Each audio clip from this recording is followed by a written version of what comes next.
Hello there, Ray here, and I'm joined by a Squared. Hello. We're going to show you how it's possible to get these crazy glitched mobs, like the one behind us, which has no weapon on it, in survival, and other crazy properties that these things have. We discovered this trick while recording the previous video where we showed how you can get stacks of up to 2.1 billion glass bottles in a single item stack. And we discovered when we give those zombies those glitched out items, that when stacks are so high they were invisible, they turned out that when unloading, they did not save those items. But the part that we did not mention in the previous video is that the zombies would keep their persistence required tag. So when you give a mob an item, it will pick it up, and when it picks it up, it's unable to despawn. So it's giving a special tag called persistence required. And this way, when the player accidentally dies to a zombie and he drops all his items, the zombie picks them up, and he's unable to despawn. Therefore, you won't lose your items. You can come back, the zombie will still be there, and you can kill the zombie and get your items back. So with this glitch, the persistence required tag is kept on the zombie, even though he doesn't end up with anything in his hand. Now, if you're curious about how the overstacked items worked or how the invisible items work, please check out the previous video that we did on it. I'll link it down in the description.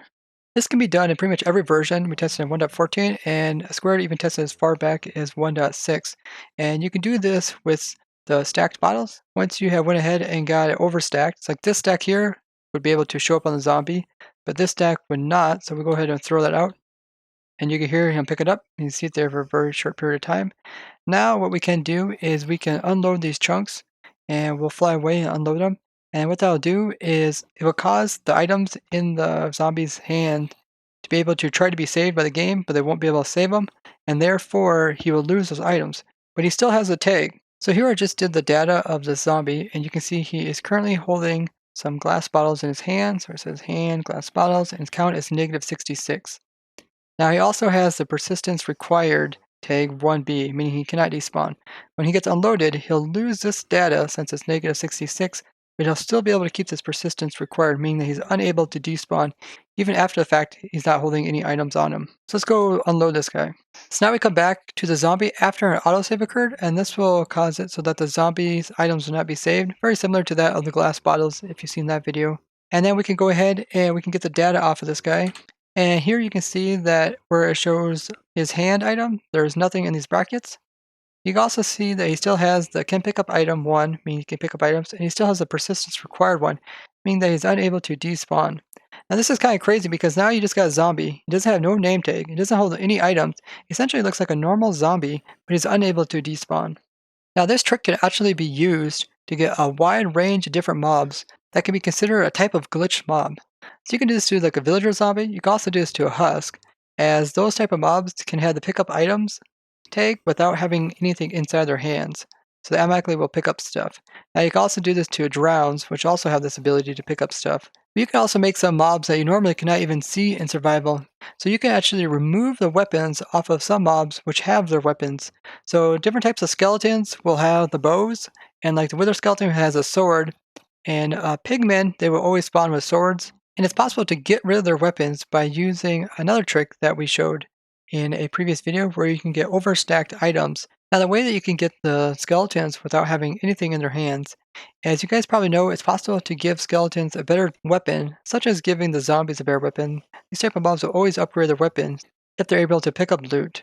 So this guy, if I give him this diamond sword, he will be able to swap out his bow and pick up the sword, and he even has a small chance to drop his bow. So we got his bow back. And if we want to, we can actually remove that sword in his hand. So we can use the same trick as we did with the bottles. We can get stacks of a very specific number, which go invisible once given to him. So instead of just giving one sword, which the game will keep track of, if you would go back to version 1.12.0, like we did on the ProtoTech server, you can actually get these overstacked, non-stackable items. So we got stacks of 64 of them inside this chest. And you can do the same kind of trick we did with the glass bottles. So what we'll do is I'll open this chest up, kind of face him, and I'll click 3 of these stacks together. So now I got 190 of them. I'll drop them to the skeleton here. They are invisible, but he will swap it out. He'll drop his bow if he can. That time he didn't drop it. And he'll pick up the swords. So now he has all the swords in his hand, but they are invisible. Now we'll do the same thing. We'll leave the area and wait for autosave to occur, and then the game will not save those, and we'll end up with a skeleton that has no name tag and is holding nothing and is unable to despawn, but he's still able to pick up loot. So now we come back. We can look at the dad, the skeleton here, and you can see he also has nothing in his hand. And he still has the persistence required, so he will not be able to despawn, but he also has the can pick up loot. So I have this really crazy looking skeleton, which is a rare type, very highly collectible, and you can actually decorate him however you want. So this can be done with any type of item. Obviously, in future versions, you can still do this with the brewing stand, but in versions where you could go back to get these overstacked items, you can do it with any type of item. So you can even do it with like chest plates, like here. I can throw them on this guy here, and they'll be invisible. And then when we go leave and come back, it will erase those. So now that he's not wearing a bow or sword, or he's not even wearing a shield, you can go ahead and give him something else. So like this wither skeleton over, we gave him some totems of dying. We got rid of his normal stone sword. And now with totems of undying, he's unable to die if you try to kill him. You can see he just uses up totems of undying. And you can actually give him overstacked. And just like you can give overstacked amounts of the swords, you can also give overstacked amounts of totems of undying. So you can go all the way up to 127 totems of undying with these guys. And then that way you can kill them that many times and they still will not be able to die. Now just like the glass bottles, if you go over 127, they'll go invisible and they won't save. So it's possible to go over and then always keep it in spawn chunks, but then you'd have to make sure that your server never restarted. Otherwise, you'd lose that information about him.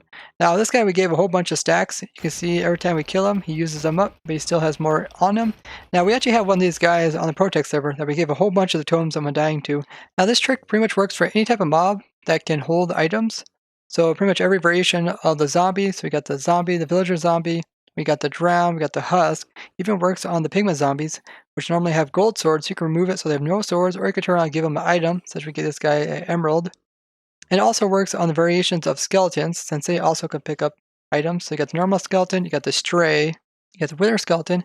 Now there's another mob that can also pick up stuff, and this is dolphins. They have the can pick up loot, always one, so they're able to pick up loot. You can see he's playing with some items right now. He's kind of shuffled them through his mouth, and then he drops them again. Now even though they can pick up items, they're never given the persistence required tag.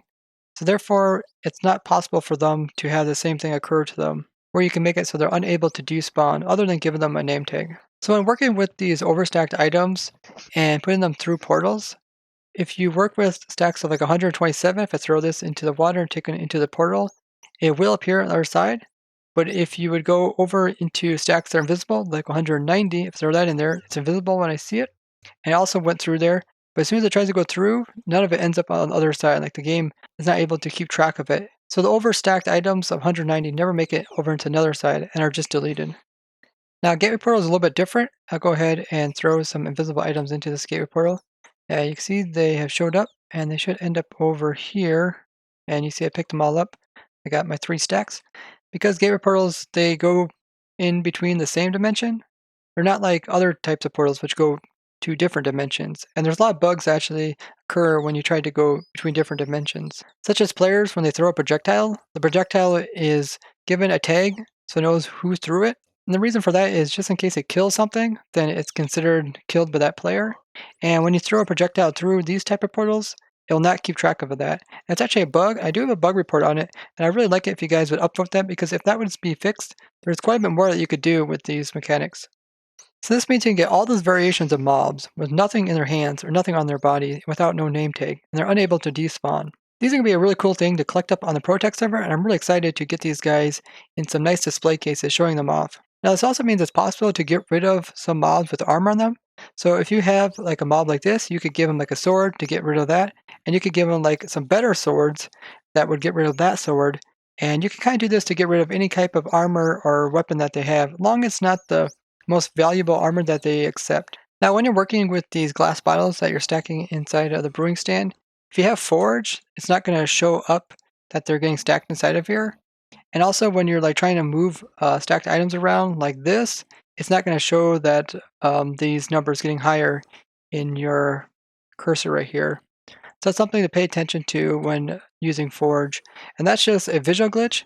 They are actually getting moved around. We also had to record this in our 1.13 testing world because our 1.12 testing world has the carpet mod on it. And the carpet mod was preventing any of the overstacked swords from working on these mobs.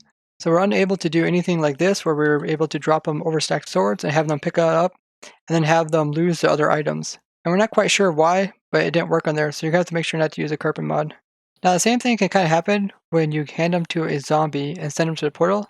So if you give them less than 128, then you'll see him on him and he goes through. He'll actually show up on the other side with that many. But if you would give them over that amount, so let's say if we give 180 or 190, so we give this guy 190, picked him up, you just seen that visually, and you send him through, the zombie will still make it to their side, but the items he's holding will not.